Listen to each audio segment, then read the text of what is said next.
alternativement deux actions différentes avec un seul actionneur. Un petit exercice sur la conception des circuits de commande simples.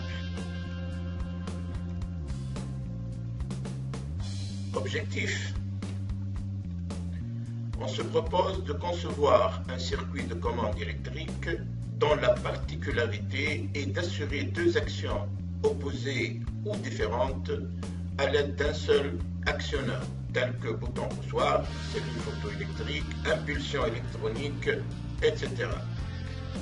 Exemple, démarrage et arrêt d'un moteur électrique, allumer et éteindre un four, orientation droite-gauche, etc. Schéma de principe.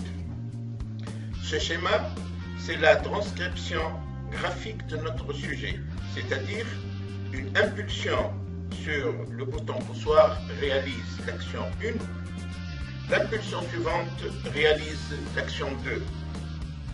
Démonstration.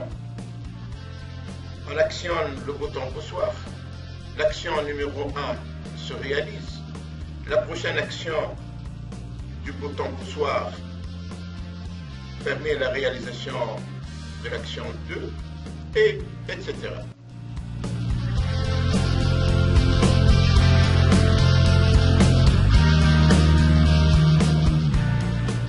Conception du circuit.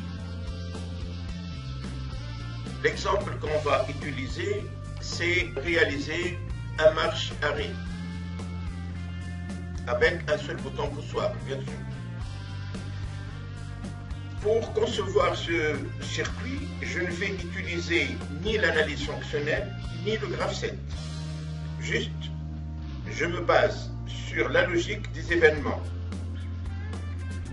Donc, on avait dit que notre circuit permet de réaliser alternativement deux actions différentes, opposées ou non, avec un seul bouton poussoir. Schématisons tout cela, l'alimentation du circuit, notre bouton poussoir et les deux contacteurs qui vont servir pour choisir entre l'action 1 et l'action 2. Et comme nous travaillons sur un circuit de marche-arrêt, la réalisation de l'action va se faire par ce circuit. C'est-à-dire, quand K1 est excité, il ferme son contact auxiliaire K11, qui excite le K3 pour la réalisation de l'action marche. Pour se maintenir excité, le K3 excite son K31.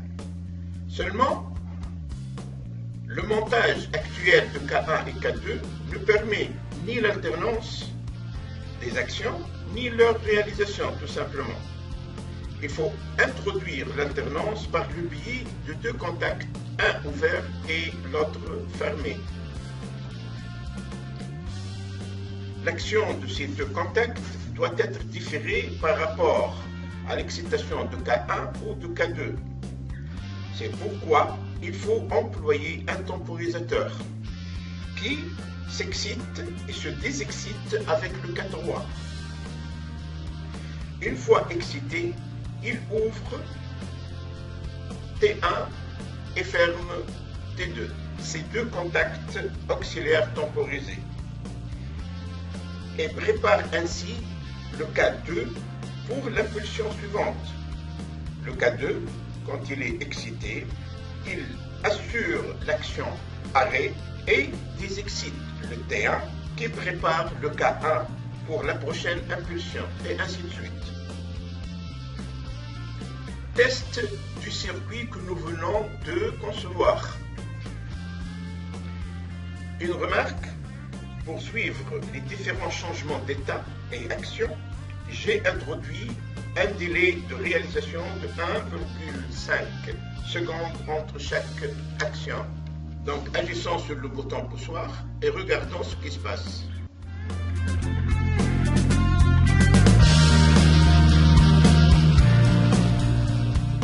Donc on voit bien que 4 rois et T1 sont excités, c'est-à-dire l'action 1 qui est la marche pour notre exercice est en cours.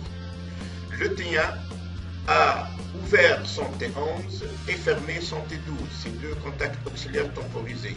De ce fait, le K2 qui va assurer l'action 2 qui est l'arrêt du système est prêt pour la prochaine action, la prochaine impulsion je veux dire. Donc donnons l'impulsion, cette nouvelle impulsion au commandement. Et ainsi, on a assuré l'action numéro 2, c'est-à-dire l'arrêt du système, et tout le circuit revient à son état initial. Notre test.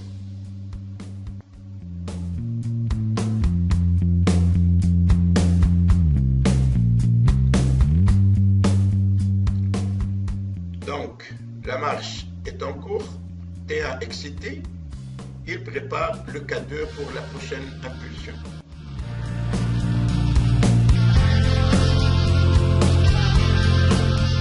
Et le circuit, après l'arrêt, revient à son état initial. Merci pour l'attention. À plus, à l'occasion d'un autre petit exercice comme celui-là.